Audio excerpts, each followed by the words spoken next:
Et alors après, moi je faisais à partir de 12 ans, on a fait du scoutisme.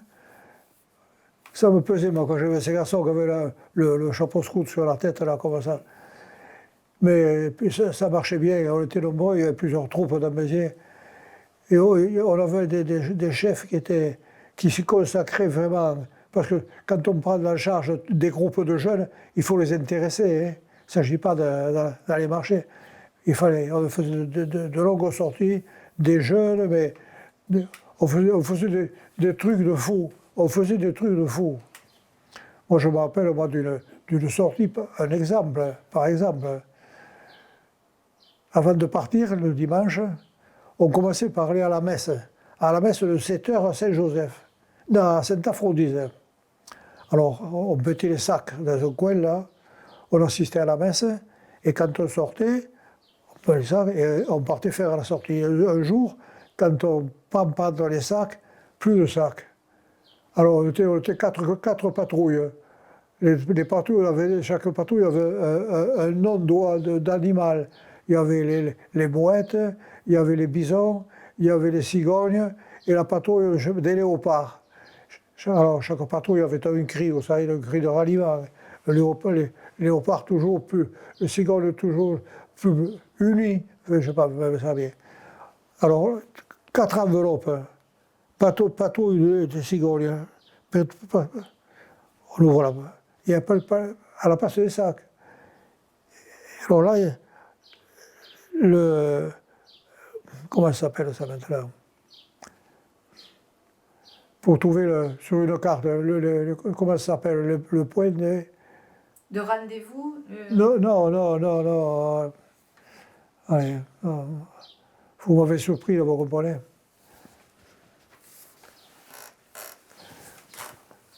Non. Les points cardinaux. Les points cardinaux. Alors, chaque patrouille avait des points cardinaux différents. Vous trouverez les sacs à tel endroit là. Bon, alors, très bien. La carte à la maison, alors, de revenir à la maison à 8h du matin, plus le sac, chercher une carte. Voilà. Nous, ma patrouille, moi. Alors, un rendez-vous, c'est à l'entrée de... Le premier village à la sortie de Béziers, dans sur Capestan. Comment ça s'appelle? À Colombier. Colombier, Nissan. Non, tu passes par le faubourg, tu passes sur le pont vieux et tu fais le tout droit, tu files la route de Capestan. Mais le premier village, c'est Montadi. Alors, moi, je un carrefour, Montadi, alors là, tiens. On va à ce point. Quand on arrive à ce point fixe, les sacs avaient disparu, mais il y avait un papier. Sur ce papier était écrit « Vive la faim, la faim. La faim est proche. La faim est proche. » Mais les sacs avaient disparu. Et on nous donnait un autre point de rendez-vous. Et tout ça, c'était presque midi, on n'a pas mangé. Et quand on arrive à ce second point de rendez-vous, on nous donnait un troisième point de rendez-vous qui était le pic où on avait le local. Et quand on est arrivé là, il y avait les sacs et la nourriture. Hein. Ah, mais l'histoire, c'est pas ça là. Moi, quand j'arrive à la maison, et ma mère me dit, mais c'est un truc de fou quand même, hein, parce que c'était quand même pendant la guerre. Hein. Il y avait les Allemands. Déjà, on crevait de faim. Et on nous faisait faire, on a fait plus de 20 km sans manger et sans boire. Hein. Et alors, ah oui, quand on a récupéré les sacs, la première chose qu'on a faite avant de rentrer à la maison, c'est de les ouvrir et de manger ce qu'on avait. Moi, je me rappelle, j'avais pas, ma mère, j'avais 2 ou 3 pommes de terre bouillies. C'est tout. Hein. Pendant la guerre, hein. Il n'y avait pas d'avant, il n'y avait pas de charcuterie, il n'y a pas de bêtises. Il y avait, hein. On trouve ça. Hein. Et par contre, alors, c'était la razzia. On a ouvert le sac et je me rappelle que dans un sac, j'avais trouvé un morceau de boudin. Un morceau de boudin, du boudin, comment ça s'appelle ça, le boudin, le gros boudin. De fricando. Non, le boudin rouge. Eh bien, le boudin. Bon, un morceau de boudin, quoi. Je n'ai pas regardé à qui il était. Je n'avais pas mangé du boudin depuis le début de la guerre. J'ai avalé le boudin. Ça vient. Et le lendemain, tu ne sais pas ce qui est arrivé, non. Oh, Paul a été arrêté. Paul Morel, c'était notre chef de troupe. Il avait des idées extraordinaires. Mais c'était un chef vraiment. Hein. Mais alors, la Gestapo est allée l'arrêter. Vive la fin! La fin est proche. Les Allemands, ils étaient passés par là, ils avaient été. Vive la fin! La fin, ils avaient compris. La fin F-I-N, ça marquait mal pour eux déjà. Et la fin est proche. Et s'il dit Paul Morel, troisième Béziers. Ils sont tombés dessus. Il lui a mis une tête comme ça pour le faire parler. Quelques gifles, hein. Quelques gifles, disons. Après, il a été chez lui, donc, ça s'est bien terminé. C'était exact, d'ailleurs. Vive la fin est proche, je n'ai jamais oublié ça. Il faut le faire. Ouais. Comme l'autre fois aussi, on avait campé, c'était en 1943, je crois. On était allé camper à Megève. En passant, on a passé la montagne, on trouvera des fermes, il y aura des œufs, il y aura de la viande, il y aura du lait. Et on campait, il y avait de Megève au camp où nous étions. Il y avait 2 heures de marche, ou une bonne heure et demie. Et il y avait une ferme, hein. Il y avait des cochons, je me rappelle, des cochons qui mangeaient à l'épré, là. Et nous, on avait la tente. Là. Et un jour, je me rappelle, on faisait bouillir. On avait fait, hein. On avait fait, il n'y avait rien. Je vous assure, il faut l'avoir vécu cette époque, il n'y avait rien. Hein. On voit les cochons qui étaient en train de manger ce qu'on faisait cuire, nous. De l'eau avec des pommes de terre, on va faire bouillir, on peut manger. Et les cochons, on avait les scouts, on avait des pics, vous savez, autrefois des bâtons de mètre 20 de long, là, à coups de main, on l'a chassé. Et voilà, dans la soupe, là, il y avait la baffe des cochons, on a tout mangé. Ah non, mais ça, c'est incroyable, mais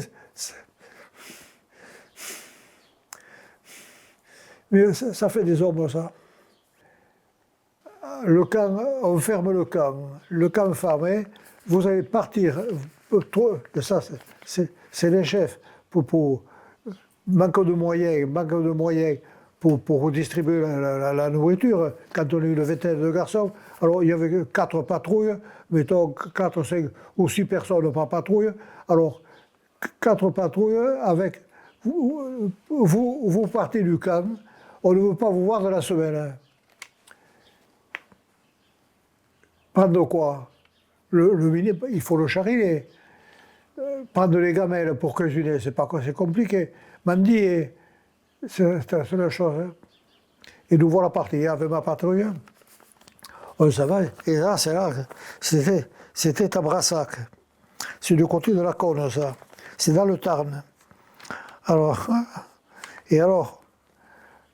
le premier jour, on est parti, pas de problème. On avait toujours quelques bricoles dans les sacs. On a mangé comme ça va bien. On a couché dehors, ça va bien. Le lendemain, on passe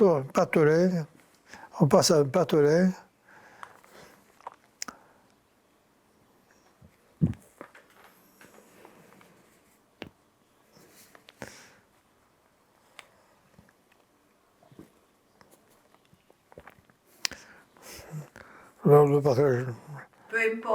Peu importe. En mendiant comme ça, en passant d'une maison à l'autre. Hein. Parce que nous campons, oui, on a entendu parler.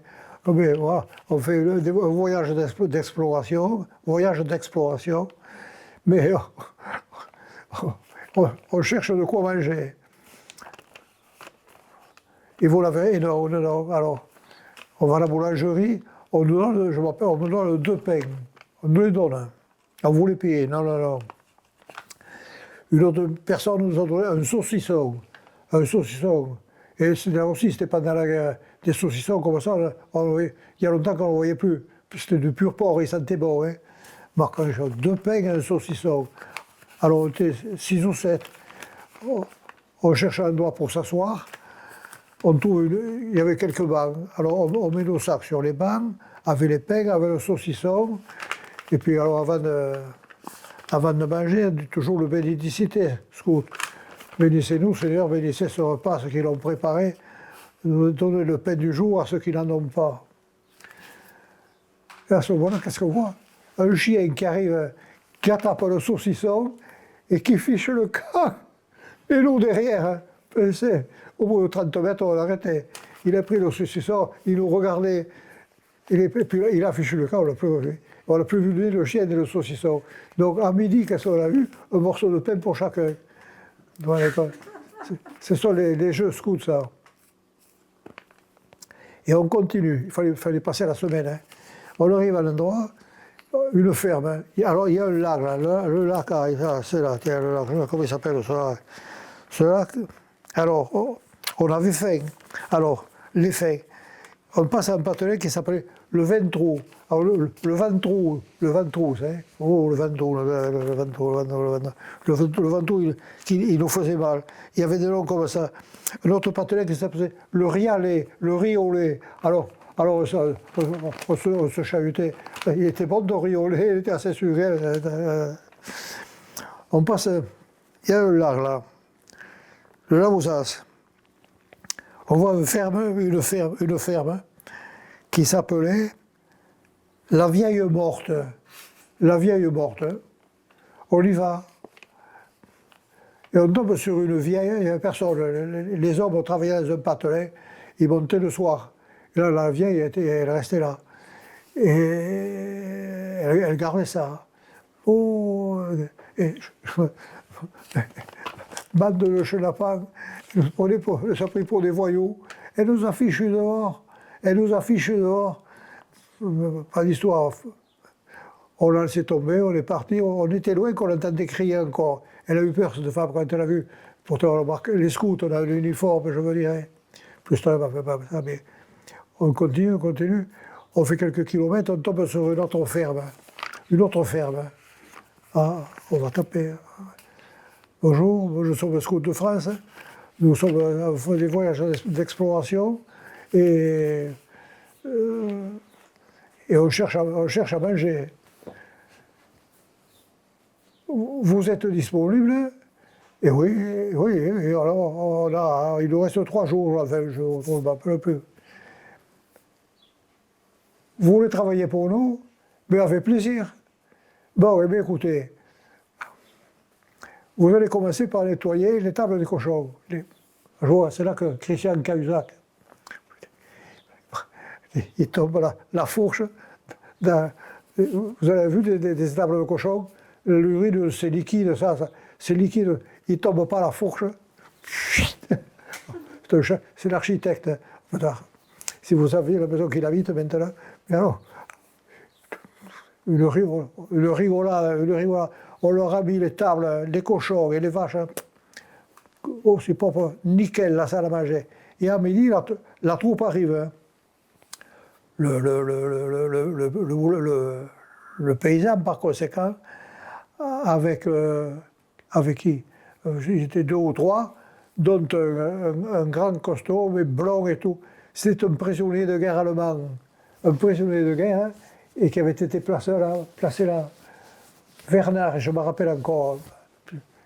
Sympathique. Hein.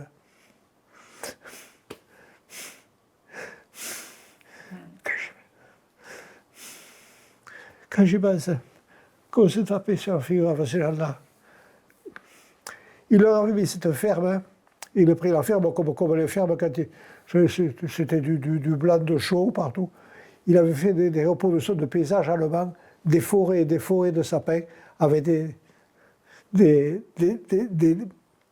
dingues, vous savez, des dingues avec des contre-jours, tout ça, au fusain. Il était comme roi, cet homme. Et alors, de suite, et pour coucher, Et bien, vous, si ça vous dérange, vous dormirez ensemble au-dessus des vaches, dans la paille. Hein. Ce qui fait que pendant 3 jours, on a travaillé avec cet Allemand, Werner, il me semble qu'il s'appelait. Toute la journée, ils avaient fauché. Et nous, on préparait les balles avec la paille avec le blé. On préparait des balles pour faire la meule. Et après, alors, il y a la batteuse qui vient pour faire tomber le grain et séparer la paille. Hein. Vous savez comment ça se passe quand même. Voilà. Et voilà. Donc pendant 3 jours, avec cet Allemand, quelque chose d'extraordinaire. Et puis on s'est bien, évidemment, ils ne voulaient pas nous lâcher après. Mais vous n'allez pas nous laisser tomber. Alors nous, on est revenus au camp, qui n'était pas tellement loin. On revenait sur le camp là.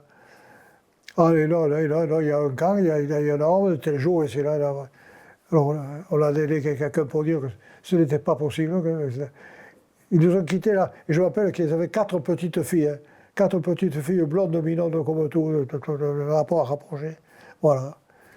Et la guerre était finie, puisqu'il y avait cet Allemand là. Et il était prisonnier, mais plutôt que dans un camp, certainement, on manquait, parce que nous aussi, on avait nos prisonniers. Et les campagnes étaient vides, il manquait de main-d'œuvre. Il n'y avait pas le matériel qu'il y a maintenant, la batteuse, tout ça. Il fallait du monde. Hein. Et alors ce prisonnier, lui, sa distraction, le dimanche, il allait voir le curé, qui lui donnait des leçons de latin.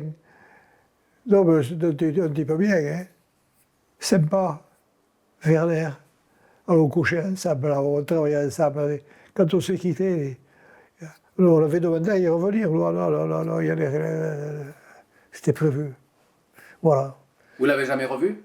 Oh, il est reparti chez lui, cet Allemand. Il a dû penser à nous, lui aussi. Évidemment, quand on faisait des feux de camp, c'était des chants, oui. Ah oui, bah alors, hein. Alors, je ne m'en parle pas. Hein. La prière. Oui, j'en ai des chants Tu scout. connais la prière scout? La prière scout, Oui. tu la connais? Ah.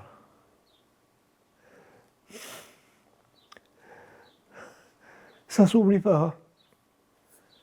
Seigneur Jésus, je dois chanter. T'es fatigué, tiens bois. Seigneur Jésus, apprenez-nous à être généreux, à vous servir comme vous le méritez, à donner sans compter, à combattre sans souci les blessures, à travailler sans chercher le repos, à nous dépenser sans attendre d'autres récompenses que celle de savoir que nous faisons votre sainte volonté. Voilà. Voilà, c'est la prière scout. Chanter. Il y a des choses qu'on n'oublie pas. Nous, mes parents étaient pratiquants, mes beaux-parents étaient pratiquants, moi j'ai toujours pratiquant. Ça c'est de l'intime ça, hein. Mais j'ai jamais manqué la messe. Les prières, ça se dit tous les jours. On dit le chapelet. C'est un réconfort.